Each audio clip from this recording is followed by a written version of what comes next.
Hello everyone. Constitution law की last class में हम बात कर रहे थे अमेंडमेंट ऑफ द कॉन्स्टिट्यूशन के बारे में, जिसमें हमने कुछ बेसिक प्रोविजंस मैंने आपको बताए थे कि संविधान में संशोधन के से संबंधित जो विशेष बातें हैं हमें हमेशा ध्यान रखनी चाहिए, उस पर मैंने चर्चा करी थी। सबसे पहली बात तो हमने देखी थी कि संविधान के संशोधन के बारे में संविधान के किस आर्टिकल में प्रावधान किया गया है, तो वो आर्टिकल है आर्टिकल 368। ठीक है, तो ये सबसे पहले आपको ये याद रखने की बात है कि आर्टिकल 368 में संविधान में संशोधन से संबंधित प्रावधान दिए गए हैं। इसके अलावा हमने बात करी थी कि संविधान संशोधन की पावर किसके पास है, तो वो किसके पास है, पार्लियामेंट के पास है। किसी स्टेट लेजिस्लेचर को ऐसी पावर नहीं है।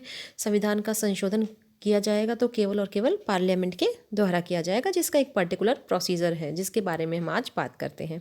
ठीक है, इसके अलावा संविधान संशोधन में हमने देखा था कि विधेयक किसके द्वारा प्रस्तुत किया जाएगा, मिनिस्टर के द्वारा या प्राइवेट मेंबर के द्वारा। ठीक है, ये देखा था हमने, और किसी भी सदन में प्रस्तावित किया जा सकता है। इसके बाद दोनों ही सदन जो है सेपरेटली उसको पारित करते हैं, और पारित करने के बाद में उसे प्रेसिडेंट के पास प्रेसिडेंट की कंसेंट के लिए भेजा जाता है। साथ ही मैंने आपको ये बताया था कि प्रेसिडेंट के पास ऐसी कोई पावर नहीं है कि वो उसको रोक सके। जैसे प्रेसिडेंट ऑर्डिनरी बिल को अपने पास रोक सकता है, या उस पर अपनी अनुमति देने के लिए मना कर सकता है, या उसे पुनर्विचार के लिए भेज सकता है, ऐसी कोई भी पावर कॉन्स्टिट्यूशन अमेंडमेंट बिल के संबंध में राष्ट्रपति के पास नहीं है। राष्ट्रपति को संविधान संशोधन विधेयक पर अपनी मंजूरी देनी ही होती है, और ये जो बाउंडेशन लगाई गई थी प्रेसिडेंट पर, ये लगाई गई थी, मैंने आपको बताया था, ये लगाई गई थी आपकी 24th कॉन्स्टिट्यूशनल अमेंडमेंट 1971 के द्वारा। तो इतना हम लोग लास्ट क्लास में देख चुके थे। साथ ही एक और इम्पॉर्टेंट बात मैंने आपको बताई थी कि बेटा, जब राज्यसभा या लोकसभा दोनों में आपस में अगर कोई डेडलॉक राइज हो जाता है कॉन्स्टिट्यूशनल अमेंडमेंट बिल को लेकर, दोनों में गतिरोध की स्थिति आ जाती है, तो जॉइंट सिटिंग का ऐसा कोई प्रावधान यहाँ पर नहीं है। ठीक है, संयुक्त बैठक का कोई प्रावधान इसके संबंध में लागू नहीं होता। तो ये कुछ चंद बातें थी जो हमने लास्ट लेक्चर में देखी थी, जो आपको ध्यान रखनी है। ठीक है, अब आज के लेक्चर में हम बहुत इंपॉर्टेंट टॉपिक करने जा रहे हैं कॉन्स्टिट्यूशनल अमेंडमेंट से रिलेटेड। वो है टाइप्स ऑफ कॉन्स्टिट्यूशनल अमेंडमेंट। भारतीय संविधान में कितने प्रकार से भारतीय संविधान में संशोधन किया जा सकता है, उसके संबंध में हम बात करेंगे। सबसे पहले आर्टिकल 368 के बारे में ध्यान रखने की बात यह है कि आर्टिकल 368 केवल और केवल दो प्रकार के टाइप्स की ही बात करता है। वो कहता है या तो स्पेशल मेजॉरिटी से किया जाएगा, या फिर स्पेशल मेजॉरिटी के साथ साथ आधे से ज़्यादा आधे राज्यों आधे राज्यों का अनुसमर्थन चाहिए होगा।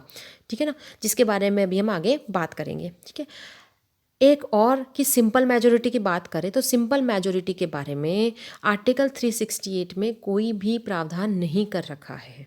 ठीक है, तो आइए हम लोग स्टार्ट करते हैं types of constitutional amendment in India. अनुच्छेद 368 में संविधान में संशोधनों की प्रक्रियाओं का उल्लेख किया गया है। यह आपको ध्यान है, इस अनुच्छेद के मुताबिक संसद संशोधन के उद्देश्य से निर्धारित प्रक्रिया के अनुसार संविधान के किसी भी प्रावधान में संशोधन कर सकती है। ये देखिए, ठीक है, क्या कर सकती है, कौन करेगा, किसके पास पावर है, संसद के पास पावर है। अब संसद क्या कर सकती है कि संशोधन के उद्देश्य से निर्धारित प्रक्रियाओं के अनुसार संविधान के किसी भी प्रावधान में, क्या लिखा है इसमें, संविधान के किसी भी प्रावधान में संशोधन कर सकती है, उसमें किसी भी प्रकार का अमेंडमेंट कर सकती है, या उसको निरस्त कर सकती है, या फिर कोई नया प्रावधान जोड़ सकती है। हमने लास्ट क्लास में भी पढ़ा था कि पार्लियामेंट एडिशन भी कर सकती है, इसके अलावा कोई चीज़ रिपील भी कर सकती है। ठीक है, लेकिन केशवानंद भारती 1973 का जो केस था, उसमें सुप्रीम कोर्ट ने फैसला दिया था कि संसद उन प्रावधानों में कोई संशोधन नहीं कर सकती जो संसद के जो संविधान की बेसिक स्ट्रक्चर से संबंधित हो। तो यहाँ पर ये आपको बात क्या ध्यान रखनी है कि वैसे तो संसद के पास पावर है कि संसद संविधान के किसी भी भाग में किसी भी तरीके का कोई भी एडिशन, वेरिएशन, रिपील कर सकती है, लेकिन इसके अलावा संसद जो है वो संविधान के में ऐसा कोई चेंज नहीं कर सकती जो संविधान के बेसिक स्ट्रक्चर को डिमोलिश कर दे। ये रूलिंग कहाँ दी थी, सुप्रीम कोर्ट ने ये रूलिंग दी थी Kesavananda Bharati versus state of Kerala 1973 के बाद में। हम अलग से ये जो बेसिक स्ट्रक्चर की बात कर रहे हैं अगर हम लोग, तो बेसिक स्ट्रक्चर क्या होता है, बेसिक स्ट्रक्चर में किस किस को शामिल किया जाता है, या संविधान में किस हद तक संशोधन किया जा सकता है, ये रूलिंग्स कैसे आई, तो इन सब के बारे में मैं आपको एक अलग से क्लास में डिटेल में बताऊंगी, जो कि केवल और केवल हमारी डॉक्ट्राइन ऑफ बेसिक स्ट्रक्चर पर आधारित होगी। क्लियर हुई बात? ठीक है, अब देखते हैं हम लोग टाइप्स ऑफ अमेंडमेंट्स की बात करते हैं। तो संशोधन के हिसाब से भारतीय संविधान में 3 तरीके के अमेंडमेंट दे रखे हैं। देखिए, first is amendment by simple majority of the parliament. ठीक है, पार्लियामेंट की सिंपल मेजोरिटी के द्वारा अमेंडमेंट। सेकंड है आपका amendment by special majority of the parliament. ठीक है, स्पेशल मेजोरिटी, पार्लियामेंट की स्पेशल मेजोरिटी के द्वारा अमेंडमेंट। पहला था सिंपल मेजोरिटी के द्वारा अमेंडमेंट। अब यहाँ पर पहली बात तो आप ये ध्यान रखिए कि जब भी वर्ड पार्लियामेंट आता है तो पार्लियामेंट का मतलब क्या हुआ, पार्लियामेंट के दोनों सदन, it means Lok Sabha, it means Rajya Sabha. ठीक है, तो दोनों सदनों की सिंपल मेजोरिटी के द्वारा जो संशोधन पारित किए जाते हैं वो सिंपल मेजोरिटी के द्वारा पारित हुए माने जाएंगे, पहली बात तो। दूसरा अमेंडमेंट तरीका आता है इस पार्लियामेंट के यानी कि संसद के दोनों सदनों की स्पेशल मेजोरिटी यानी कि विशेष बहुमत द्वारा पारित किए गए संशोधन। तीसरा तरीका आता है amendment by special majority of the parliament and the ratification of at least half of the state legislatures.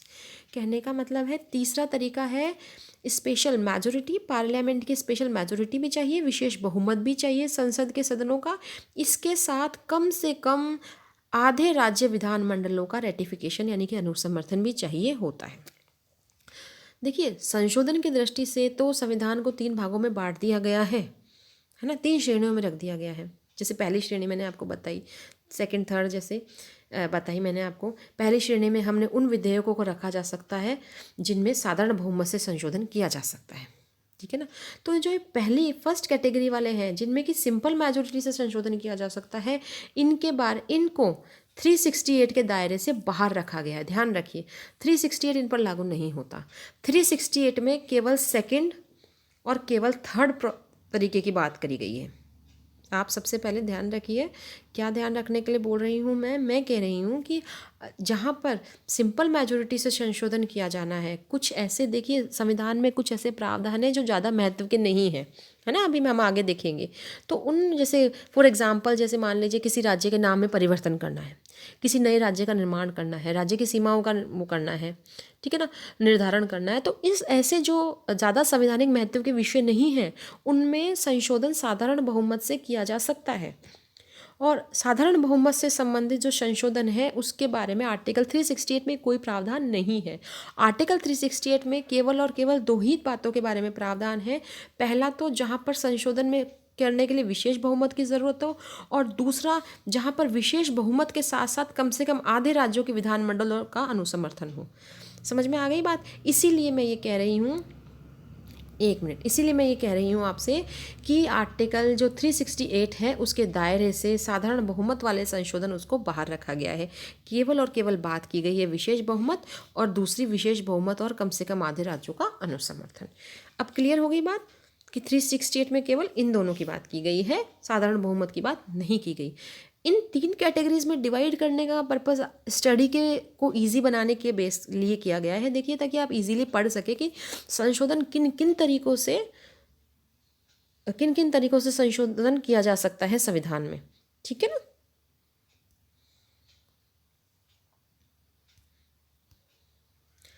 अब हम सबसे पहले तरीके की बात करते हैं। सबसे पहला हमने क्या देखा था, simple majority, bye simple majority of parliament, यानी कि पार्लियामेंट के साधारण बहुमत से। ठीक है ना।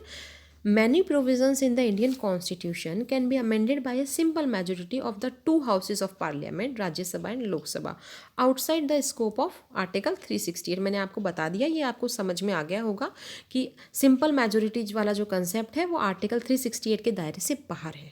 आर्टिकल 368 2 ही तरीके की बात करता है, special majority and special majority plus ratification of at least half states legislatures. ठीक है, ये मैंने आपको बताया। तो सिंपल मेजोरिटी की अपन बात करते हैं। सबसे पहले हम देखते हैं सिंपल मेजोरिटी होती क्या है। तो सिंपल मेजोरिटी में हमने क्या देखा कि simple majority of the 2 houses of parliament, साधारण बहुमत का मतलब है लोकसभा और राज्यसभा अलग अलग जगह पारित होगा। जब भी कोई संविधान संशोधन विधेयक होता है, लोकसभा अलग पारित करेगी, राज्यसभा अलग पारित करेगी। और सिंपल मेजोरिटी का मतलब होता है उपस्थित और मत देने वाले, यानी कि प्रेजेंट प्लस वोटिंग, है ना, उपस्थित और मत देने वाले सदस्यों का 50% से ज़्यादा, 50% से प्लस, चाहे वो 50% से एक ही ज़्यादा हो। ठीक है। अब जैसे मान लीजिए लोकसभा में बिल आया, संविधान संशोधन बिल पहले लोकसभा में मान लीजिए आया। लोकसभा में कुल सदस्य कितने हुए हमारे, पहले 545 थे, अब 543 है, क्योंकि 2 जो एंग्लो इंडियंस थे उनको, उनकी व्यवस्था को हटा दिया गया है, ये आपको पता है।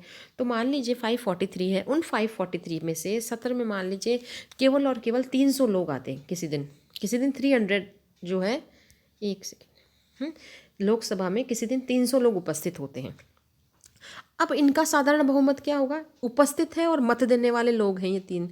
अब 300 का आधा क्या होगा, 50% क्या होगा, 150। तो जब कोई संविधान संशोधन विधेयक यहाँ आया लोकसभा में, तो 150 प्लस मान लीजिए 1, यानी कि उसे पारित होने के लिए, पास होने के लिए 151 लोग तो कम से कम उसके पक्ष में वोट करे ही करे, तभी वो बिल पारित होगा, अन्यथा वो पारित नहीं माना जाएगा। समझ में आई बात, कि अगर मान लीजिए हम लोकसभा में कोई संविधान संशोधन बिल आया है, और लोकसभा में जैसे कि 543 मैंने आपको बताया जो टोटल मेंबर्स हैं, उनमें से किसी दिन उपस्थित और मत देने वाले सदस्य कितने हैं, 300।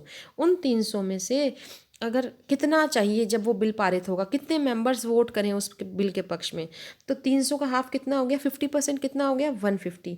तो 150 से 1 ज़्यादा, चाहे 50 से 1 ज़्यादा हो, 2% ज़्यादा हो, यानी कि कम से कम एटलीस्ट 151 मेंबर्स तो ऐसे हो जो संविधान संशोधन बिल के पक्ष में वोट डाले, तब भी वो बिल जो है वो सिंपल मेजोरिटी से पास हुआ माना जाएगा। क्लियर हो गई बात, ठीक है। देखिए अब यहाँ पर कुछ एग्जांपल्स भी मैंने लिखे हैं, इंपॉर्टेंट जो भी है वो एग्जांपल्स मैंने यहाँ पर ये लिखे हैं कि देखिए, फर्स्ट जैसे कि किन किन विषयों को आप सिंपल मेजोरिटी से पास अमेंड कर सकते हैं, है ना, संविधान के ऐसे कौन कौन से विषय हैं जिनको साधारण बहुमत से ही पारित करवाया, बहुमत से ही जिनमें संशोधन किया जा सकता है। ठीक है, फर्स्ट जैसे लाइक एडमिशन और इस्टेब्लिशमेंट ऑफ न्यू स्टेट्स, है ना, नए राज्यों का की स्थापना करना, फॉर्मेशन ऑफ न्यू स्टेट्स, ठीक है, फॉर्मेशन ऑफ न्यू स्टेट्स, नए राज्यों का निर्माण करना, उनके एरिया या उनकी बाउंड्रीज या उनका नाम में चेंज करना, लेजिस्लेटिव काउंसिल्स का अबोलिशन करना या तो उनकी समाप्ति करना, है ना, विधान परिषदों की, या फिर उनका निर्माण करना।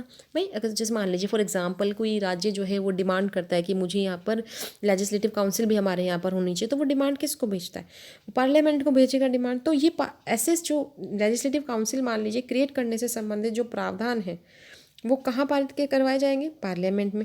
तो वो कैसे पारित होंगे, सिंपल मेजोरिटी से पारित हो सकते हैं, है ना, ऐसे चेंज हो जाता है। Next for example second schedule में दिए गए विषय, इमोल्यूमेंट्स यानी कि जैसे सैलरी है, अलाउंसेज है, प्रिविलेजेस है, विशेषाधिकार है, प्रेसिडेंट के, गवर्नर के, स्पीकर के, जजेस के, इन सबके विशेषाधिकारों, इनकी सैलरी हो, इनके वेतन भत्तों से संबंधित प्रावधान, उनमें भी इजीली सिंपल मेजोरिटी से चेंजेस किए जा सकते हैं। इसके अलावा कोरम इन पार्लियामेंट, कि पार्लियामेंट में कितना कोरम होना चाहिए, हमने पढ़ा भी था 1/10 के बारे में, याद आया आप लोगों को कि मिनिमम कितना कोरम हो। जैसे and next salaries and allowance of the members of parliament, MPs की जो वेतन भत्ते हैं उनके बारे में कोई प्रावधान हो, वो भी सिंपल मेजोरिटी से संशोधन उसमें किया जा सकता है। Rules of procedure in parliament, privileges of the parliament, parliament के विशेषाधिकार, पार्लियामेंट में अपनाई जाने वाली प्रक्रिया से संबंधित नियम, ठीक है ना, पार्लियामेंट के, उसके मेंबर्स के, उसके कमिटीज़ के विशेषाधिकार, use of official language, citizenship से संबंधित कोई प्रावधान हुए, elections to parliament and state legislature, ठीक है, delimitation of constituencies, union territories की बात कर लीजिए। 5th शेड्यूल में जो दे रखा है आपको, शेड्यूल एरियाज़ और शेड्यूल ट्राइब्स के प्रशासन से संबंधित प्रावधानों को ले लीजिए। 6th शेड्यूल में एडमिनिस्ट्रेशन ऑफ ट्राइबल एरियाज़ के बारे में दे रखा है, और ऐसे कई सारे 2-4 इंपॉर्टेंट और है। तो ऐसे ये तो कुछ मैंने इंपॉर्टेंट आपको बताए थे, कुछ ऐसे इंपॉर्टेंट है जो है विषय ऐसे हैं जो कि ज़्यादा खास महत्व नहीं रखते, ठीक है ना, इसी वजह से इनको सिंपल मेजोरिटी जो है, सिंपल मेजोरिटी के द्वारा इनमें संशोधन किया जा सकता है। क्लियर हो गई बात, ठीक है। अब हम बात करते हैं सेकंड,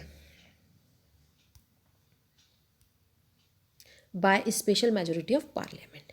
तो अभी लास्ट में हमने देखा सिंपल मेजोरिटी, साधारण बहुमत के द्वारा। अब हम बात कर रहे हैं आर्टिकल 368 के उस पहले प्रावधान के बारे में। आर्टिकल 368 में दे रखा है सिंपल मेजोरिटी ऑफ पार्लियामेंट का तरीका, कि कब किन प्रावधानों को चेंज करने के लिए पार्लियामेंट के विशेष बहुमत की ज़रूरत होगी। देखिए,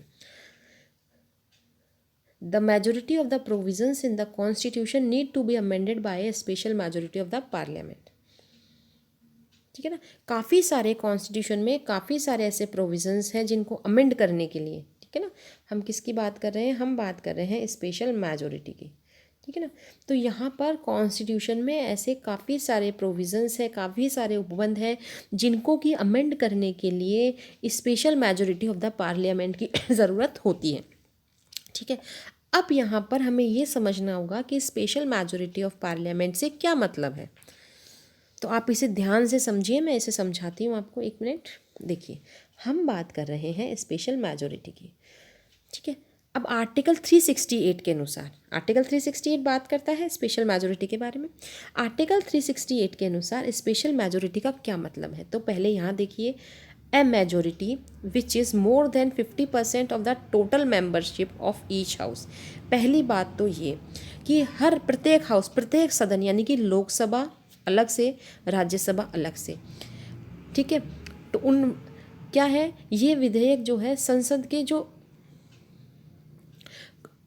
के दोनों सदनों के कुल सदस्य संख्या के बहुमत द्वारा, मेजोरिटी हो गई ना, majority of the total members of each house, total membership मतलब कुल सदस्य संख्या के बहुमत द्वारा।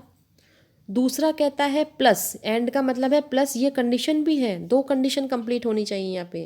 पहली तो हो गई कि कुल सदस्य संख्या के जो दोनों सदन हैं, दोनों सदनों के कुल सदस्य संख्या के बहुमत द्वारा, प्लस दूसरी है आपकी a majority of 2/3 of the members of each house present and voting।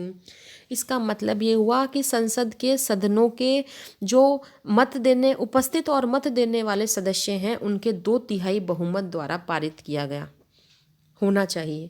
तो स्पेशल मेजोरिटी का मतलब दो चीज़ें इसमें शामिल हो गई बच्चों। पहली चीज़ तो इसमें क्या शामिल हो गई, संसद के दोनों सदनों की जो टोटल मेंबरशिप है, जो कुल सदस्य संख्या है, अभी हम एग्जाम्पल से समझेंगे, पहले आप इसको वर्डली समझने की कोशिश कीजिए। ठीक है, तो सबसे पहली बात कि टोटल मेंबरशिप प्रत्येक सदन की कुल सदस्य संख्या के जो है बहुमत द्वारा, बहुमत का मीन्स मोर देन 50%। ठीक है, पहली चीज़ तो ये फुलफिल होनी चाहिए। साथ ही दूसरी कंडीशन क्या होनी चाहिए कि संसद के सदनों में उपस्थित और मत देने वाले सदस्यों के 2/3 बहुमत द्वारा पारित किया गया हो। तो हम उसे क्या मानेंगे कि वो जो है स्पेशल मेजोरिटी, यानी कि विशेष बहुमत द्वारा उस बिल को पारित किया गया है। ठीक है, अब देखिए, अब हम इसको समझते हैं। अच्छा, एक चीज़ और माइंड में आप बैठा लीजिए कि जो टोटल मेंबरशिप मीन्स हो गया, total membership means the total number of members, कुल सदस्य संख्या। भी मैं बताती हूँ आपको, जैसे फॉर एग्जांपल है, हमारे लोकसभा की बात करें तो लोकसभा में कितने सदस्य हैं टोटल मेंबर्स, 543।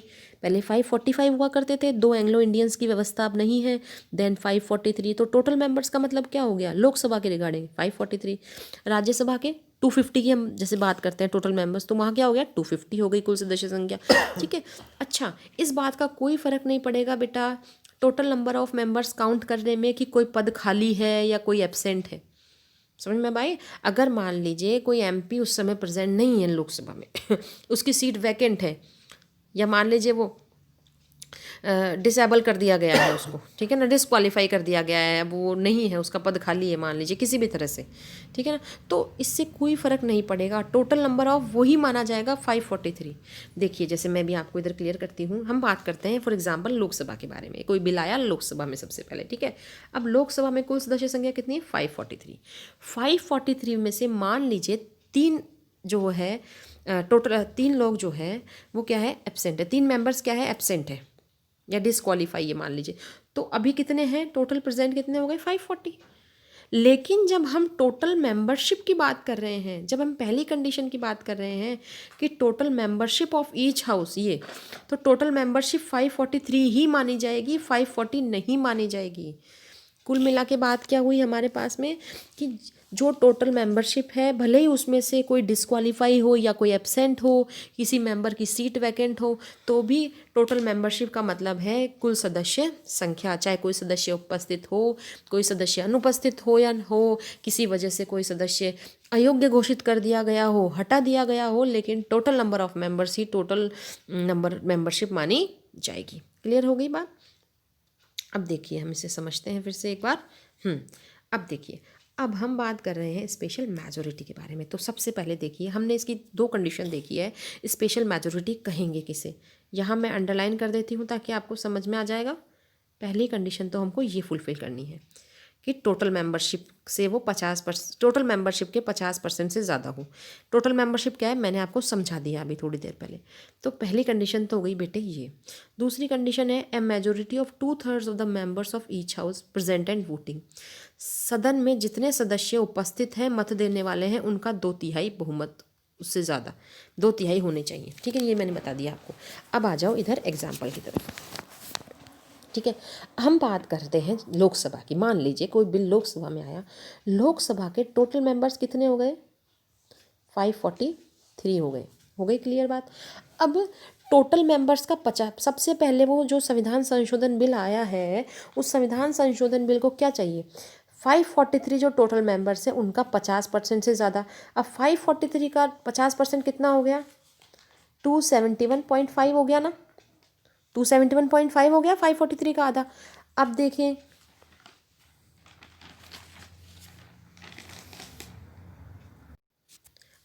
हम तो देखिए 271.5 हो गया, यहाँ पर 543 का हाफ।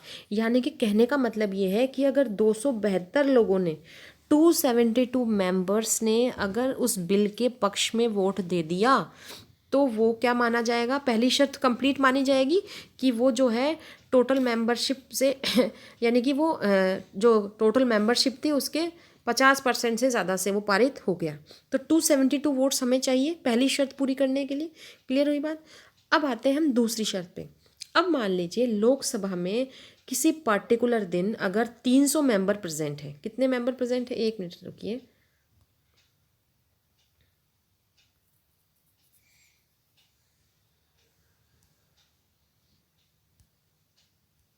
तो हमें कितने चाहिए, हमने कितने निर्धारित कर लिए, 272 वोट तो हमें चाहिए ही चाहिए पक्ष में बिल के, पहली शर्त पूरी करने के लिए। ठीक है, अब हम बात करते हैं किसी पर्टिकुलर दिन अगर लोकसभा में 300 मेंबर्स प्रेजेंट हैं और मान लीजिए उस 300 में से 250 तो फेवर में वोट कर रहे हैं बिल के, और 50 जो है वो बिल के डिसफेवर में वोट कर रहे हैं, वो बिल के पक्ष में नहीं है 50, बाकी 250 लोग हैं जो पक्ष में हैं, 250 मेंबर।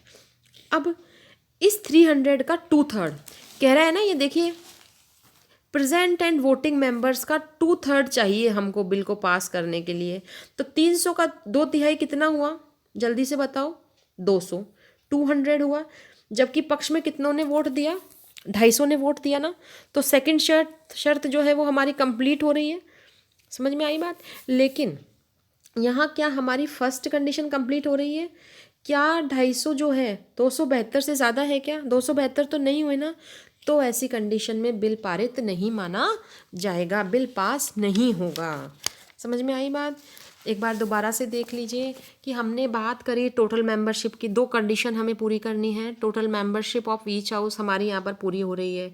टोटल मेंबरशिप थी हमारी 543 में से हमको 50% से अबाउ चाहिए, जो हमारे 272 बन रहा है। ठीक है, 272 तो लोग ये बिल के पक्ष में होने ही चाहिए पहली शर्त पूरी करने के लिए। अब किसी दिन मान लीजिए 300 मेंबर्स जो है वो आए, उपस्थित हुए, उनमें से 250 मेंबर बिल के पक्ष में वोट दे रहे हैं और 50 विपक्ष में वोट दे रहे हैं। ठीक है, तो यहाँ पर सेकंड कंडीशन तो कंप्लीट हो गई, क्योंकि 300 का 2/3 तो कितना हो गया, 200, तो 200 से ज़्यादा ही मेंबर्स है, सेकंड कंडीशन पूरी हो गई। लेकिन फर्स्ट कंडीशन फुलफिल होने के लिए 272 मेंबर्स चाहिए, तो ये फर्स्ट कंडीशन यहाँ पर फुलफिल नहीं हो रही है, इसलिए बिल पारित नहीं होगा। अब इसी एग्जाम्पल को हम एक अलग तरीके से पढ़ते हैं। देखो, पहली कंडीशन में हमने क्या करा, बिल पारित नहीं हो पाया क्योंकि दोनों कंडीशन फुलफिल नहीं है। ये बहुत आराम से समझने वाला मैटर है, ध्यान रखिए, इसलिए इसको बहुत ध्यान से समझिए। तो यहाँ पर अब देखो, मैं वापस इनके अंडरलाइन कर रही हूँ। पहली कंडीशन ये plus second condition 2/3 members of each house present and समझ में आ गई बात बेटा। अब देखो, अब यहाँ पर जैसे हमने क्या कहा था, मैंने आपको बताया था कि मेंबर्स आपके आए। अब देखिए 300 मेंबर्स अपने आए थे किसी दिन, है ना। उन 300 में से मैंने अपने लास्ट एग्जाम्पल में क्या कहा था कि 250 मेंबर्स ने मान लीजिए क्या करा, पक्ष में वोट दिया। अब मानो इसका रेशो ऐसे रहा कि उस 300 में से 280 मेंबर्स ने तो 280 मेंबर्स ने तो पक्ष में वोट दे दिया और 20 मेंबर्स ने विपक्ष में वोट दिया। ठीक है, पहली शर्त के अनुसार हमें कितने चाहिए थे, 272 चाहिए थे ना। पहली जो टोटल मेंबरशिप थी हमारी 543 का 50% से ज़्यादा कितना था, 272। कम से कम 272 वोट पक्ष में होने चाहिए। ठीक है ना। यहाँ कितने वोट पक्ष में हो रहे हैं, 280। अरे वाह, फर्स्ट कंडीशन हमारी फुलफिल हो गई। क्लियर। अगर 280 मेंबर्स ने वोट पक्ष में कर दिया बिल के, तो इसका मतलब है कि पहली कंडीशन पूरी हो गई हमारी। अब आते हैं हम दूसरी कंडीशन पे। उपस्थित और मत देने वाले सदस्य कितने थे, 300। 300 का 2/3, 300 का 2/3 कितना होता है, 200। तो ये यहाँ पर तो 280 है, 200 से ज़्यादा है ना। सेकंड कंडीशन भी फुलफिल हो गई। तो कहने का मतलब क्या हुआ, बिल पारित होगा या नहीं। अब बिल पारित होगा ना, क्यों, क्योंकि दोनों ही शर्तें पूरी हो रही है। समझ में आ गई बात। टोटल जो मेंबरशिप है उसकी मेजोरिटी यानी कि 50% से ज़्यादा 272 भी फुलफिल हो रहा है, और दूसरी जो उपस्थित और मत देने वाले सदस्य हैं 300, उनका 2/3 से ज़्यादा 2/3 मिल रहा है हमको। 2/3 200 ही होता है, जबकि यहाँ तो 280 कंसेंट दे रहे हैं अपनी, उसके फेवर में वोट कर रहे हैं। तो बिल पारित होगा ही होगा। समझ में आ गई बात। चलिए, अब स्पेशल मेजोरिटी से कौन कौन सी प्रावधान हैं जिनमें अमेंडमेंट किया जा सकता है, तो वो है आपके फंडामेंटल राइट्स। ठीक है, सबसे पहली बात, फंडामेंटल राइट्स में अगर किसी भी प्रकार का अमेंडमेंट करना है तो स्पेशल मेजोरिटी की कंडीशन फुलफिल करनी होगी। दूसरी बात है डीपीएसपी यानी कि राज्य के नीति निर्देशक तत्वों की हम बात करते हैं। ठीक है ना। तीसरी बात है ऐसे अन्य सभी उपबंध जो कि फर्स्ट और थर्ड कैटेगरी में नहीं है। Hair first and third category means sorry, first और थर्ड कैटेगरी का मतलब है बेटा जो प्रावधान सिंपल मेजोरिटी से भी पारित नहीं किए जा सकते, जो प्रावधान special majority plus half of the states के रिकॉग्निशंस के द्वारा भी पारित नहीं किए जा सकते, वो जो फर्स्ट और थर्ड कैटेगरी में नहीं आए हैं, वो सारे के सारे विषय कहाँ आएंगे, स्पेशल मेजोरिटी वाली कैटेगरी में शामिल होंगे। क्लियर हो गई बात। अब देखो, अब यह है हमारी थर्ड कैटेगरी। थर्ड कैटेगरी क्या कहती है हमें, by special majority of parliament and consent of states, जहाँ पर पार्लियामेंट की विशेष बहुमत की ज़रूरत है, साथ के साथ राज्यों के अनुसार समर्थन की भी ज़रूरत है। इसके बारे में भी आर्टिकल 368 प्रावधान करता है। ठीक है, अब देखो ये कहता है, तो दो चीज़ें हो गई ना यहाँ पर, एक तो हो गई आपकी special majority plus consent, consent of states. ठीक है, हो गई बेटा। ठीक है, अब देखो, those provisions of the constitution which are related to the federal structure of the polity. ये बात ध्यान रखने की है, ऐसे सभी विषय जो कि संविधान के फेडरल स्ट्रक्चर से संबंधित हैं, संविधान के आधारभूत ढांचे से संबंधित है, संविधान के में बहुत इम्पॉर्टेंट जगह रखते हैं, अपना बहुत इम्पॉर्टेंट स्थान रखते हैं, वो सारे के सारे कैसे पास किए जाएंगे, can be amended by special majority of the parliament, parliament की स्पेशल मेजोरिटी के द्वारा। अब स्पेशल मेजोरिटी की डेफिनेशन में अभी आपको समझा चुकी हूँ, जिसमें दो चीज़ें शामिल होगी, हम देख चुके हैं, यानी कि टोटल मेंबरशिप का 50% से ज़्यादा, और दूसरी बात उपस्थित और मत देने वाले सदस्यों के 2/3 बहुमत से। ये चीज़ें हम देख चुके हैं अभी सेकंड टाइप में। इसके साथ ही वो स्पेशल मेजोरिटी तो होगी ही होगी, इसके अलावा and also with the consent of half of the state legislatures by a simple majority, इसके अलावा कम से कम आधे राज्य विधानमंडलों का अनुसमर्थन चाहिए होगा। अच्छा, ये जो ध्यान रखने की बात यहाँ पर बेटा ये है कि जो स्टेट लेजिस्लेचर, जो सिंपल ध्यान रखना है, स्टेट लेजिस्लेचर जो अपनी कंसेंट देंगे ना, तो स्टेट लेजिस्लेचर केवल और केवल सिंपल मेजोरिटी से पास करवाएंगे बिल को। ठीक है ना, उनको स्पेशल मेजोरिटी की जरूरत नहीं है, मतलब 50% plus above present and voting members का 50% या उससे ज़्यादा, वो सिंपल मेजोरिटी हो जाएगी। ठीक है बेटा, तो इसका ध्यान रखना कि लेजिस्लेचर, स्टेट लेजिस्लेचर जो है वो संविधान संशोधन बिल को केवल साधारण बहुमत से पारित करवाएंगे। क्लियर? ये क्वेश्चन आता है एग्जाम में, ठीक है ना, इसलिए इसका विशेष ध्यान रखना। नेक्स्ट, इफ वन और सम और all the remaining states take no action on the bill, अगर मान लो कोई और अन्य कुछ बचे हुए जो राज्य हैं अगर बिल के संबंध में कोई एक्शन नहीं लेते हैं, कोई प्रक्रिया नहीं अपनाते, कोई कंसेंट नहीं देते हैं, इट डजेंट मैटर, तो कोई मत, उनका कोई महत्व नहीं है, मत दो। हमको क्या चाहिए, केवल और केवल हाफ ऑफ द स्टेट चाहिए, आधे राज्यों का हमको अनुसमर्थन मिल जाए, फॉर्मेलिटी कंप्लीट हो जाएगी, हमारा प्रोसीजर कंप्लीट हो जाएगा, कॉन्स्टिट्यूशन में अमेंडमेंट किया जा सकता है। ठीक है, समझ में आ गई बात? अब देखिए यहाँ पर कुछ एग्जाम्पल्स आपको इम्पॉर्टेंट दे रखे हैं जो अपन को जो ये बताते हैं कि किन किन प्रावधानों में संशोधन किया जा सकता है। क्लियर हुई बात? तो जैसे फॉर एग्जांपल फर्स्ट हम लोग बात करते हैं, अब देखिए इसमें हम बात कर लेते हैं एक बार, निम्नलिखित उपबंधों के संशोधन के लिए विशेष बहुमत और राज्य का अनुसमर्थन आवश्यक है। यहाँ मैंने इनको हिंदी में लिख दिया है आपकी सुविधा के लिए, तो ये आपको और भी अच्छे से समझ में आ जाएंगी। जैसे राष्ट्रपति का निर्वाचन हुआ, संघ तथा राज्य की कार्यपालिका शक्ति का विस्तार हुआ, ठीक है ना। इसके अलावा संघ तथा राज्य की न्यायपालिका जुडिशरी से संबंधित जो प्रोविजंस है, संघ और राज्य के बीच में जो लेजिस्लेटिव पावर्स का डिस्ट्रीब्यूशन है, संसद में राज्यों का जो रिप्रेजेंटेशन है उसके संबंध में शेड्यूल 4 की बात करें हम, 7वीं अनुसूची की किसी सूची की हम बात करें, तीनों ही लिस्ट की बात करें हम, है ना, यूनियन लिस्ट, स्टेट लिस्ट या कॉन्करेंट लिस्ट की में कोई अमेंडमेंट करना हो, या फिर आर्टिकल 368 में खुद में कोई अमेंडमेंट करना हो। इसके अलावा आर्टिकल 279A जो मैंने अभी आपको पीछे ऐड करवाया है, माल एवं सेवा कर परिषद से संबंधित, इन सभी के संबंध में विशेष बहुमत के साथ साथ राज्यों का अनुसमर्थन भी आवश्यक होता है। ठीक है, कितना, कम से कम 50% राज्यों के विधानमंडलों का अनुसमर्थन जरूरी होगा। क्लियर? अब ये तो हुई बात हमारे टाइप्स ऑफ कॉन्स्टिट्यूशनल अमेंडमेंट्स की, कुछ इंपॉर्टेंट बातें जो मैंने हालांकि लास्ट लेक्चर में भी आपको बताई थी, आप यहाँ पर भी इनको ध्यान में रखिए कि संयुक्त बैठक का प्रावधान नहीं है। मैंने आपको बताया था कि अनुच्छेद 368 के अधीन रहते हुए संविधान संशोधन विधेयक उसी प्रक्रिया के पारित किए जाने, मतलब जो 368 में जो प्रक्रिया बताई गई है उसी प्रक्रिया से पारित किए जाते हैं। ठीक है ना। यदि संविधान संशोधक विधेयक में दोनों में कोई गतिरोध है आपस में, दोनों सदनों में, लोकसभा या राज्यसभा में, तो संयुक्त बैठक का कोई प्रावधान इसके संबंध में नहीं होगा, ज्वाइंट सेशन का कोई भी यहाँ पर प्रोविज़न नहीं है।